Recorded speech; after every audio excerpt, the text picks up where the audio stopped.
मैं डॉक्टर इरशाद खानम और आप सभी लोग देख रहे हैं आपकी अपने यूट्यूब चैनल आइला टॉक्स। आज हम इस वीडियो के माध्यम से एक नए जजमेंट की बात करेंगे जो MC मेहता बनाम यूनियन ऑफ इंडिया का है, जो Shri Ram food and fertilizer limited से संबंधित केस है।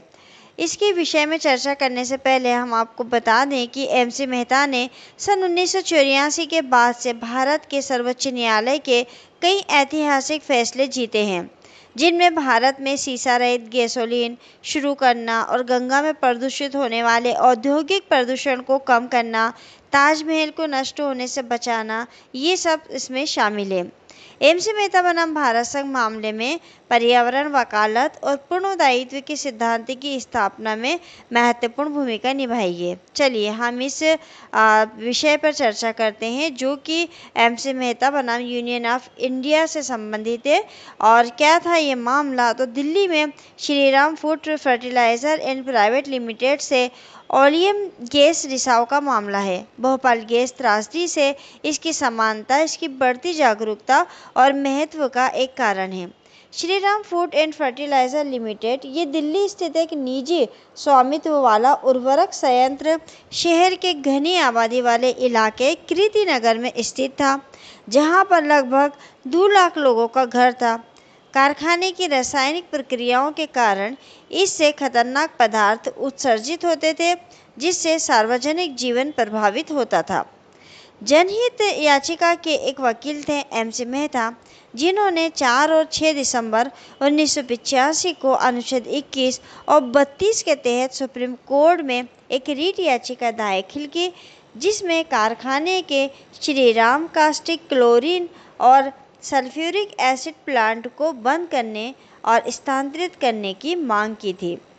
जब मुकदमा लंबित था, जब मुकदमा चल रहा था, उसी दौरान फैक्ट्री के एक संयंत्र में यानी कि प्लांट में ओलियम गैस रिसाव की घटना घट गई, जिससे गैस में सांस लेने वाले लोगों को गंभीर नुकसान हुआ था। इस रिसाव ने 30,000 कोर्ट में प्रैक्टिस करने वाले एक वकील की जान भी ले ली थी। रिसाव की घटना के कारण फैक्ट्री ध्वस्त हो गई, जिसके 2 दिन बाद साइट पर ओलियन गैस रिसाव की एक और छोटी घटना हुई। दिल्ली मजिस्ट्रेट ने दंड प्रक्रिया संहिता की धारा 133 की उपधारा 1 के तहत तत्काल कार्रवाई की।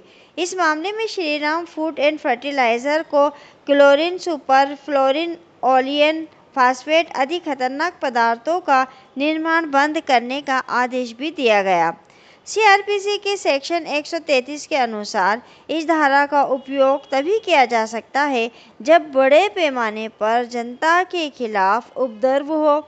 इसका मतलब ये है कि केवल वे अपराध जो जनता के खिलाफ किए गए हैं और एक आम क्षेत्र में रहने वाली जनता को चोट, नुकसान, झुंझलाहट का कारण बनते हैं, तो कार्रवाई इस सेक्शन के अंतर्गत की जा सकती है। इस मामले में सुप्रीम कोर्ट ने क्या निर्णय दिया था?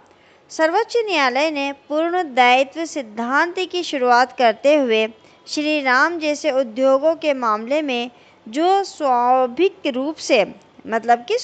रूप से अगर देखें तो खतरनाक गतिविधियों में लगे हुए थे, अब पूर्ण दायित्व का नियम लागू किया जाएगा। इसका मतलब क्या हुआ कि कोई भी खतरनाक गतिविधियों में शामिल उद्योग जो किसी दुर्घटना के माध्यम से पर्यावरण या लोगों को नुकसान पहुंचाते हैं, उन्हें पूरी तरह उत्तरदायी माना जाएगा। तो यह है पूर्ण दायित्व का सिद्धांत, यानी कि जो व्यक्ति नुकसान पहुंचा रहा है उसी के ऊपर संपूर्ण दायित्व बनेगा, पर्यावरण को नुकसान पहुंचाने का, किसी दुर्घटना होने का या किसी व्यक्ति को नुकसान पहुंचने का।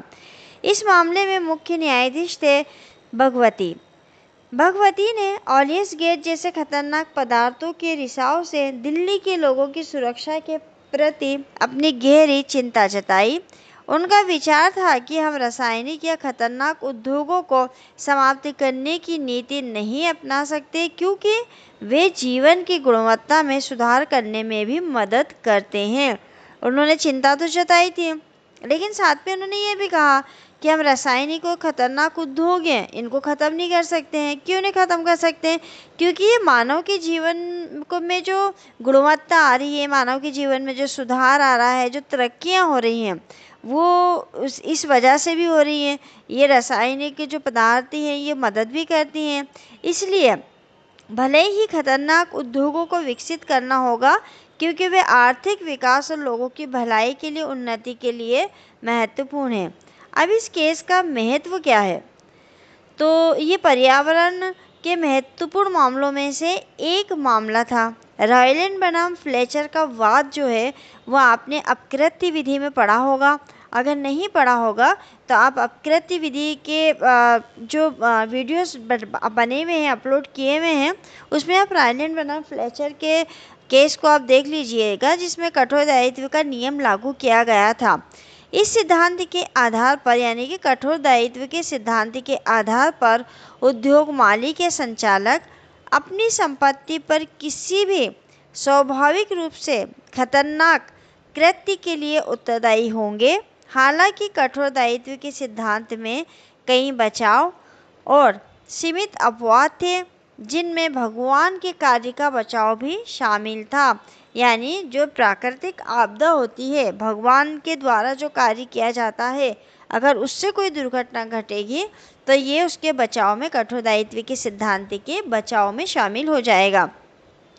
प्रौद्योगिकी और औद्योगिकीकरण की प्रगति के साथ खतरनाक पदार्थ और गैसें कई गुना बढ़ गई हैं, जो पर्यावरण के लिए एक बड़ा खतरा पैदा कर रही हैं।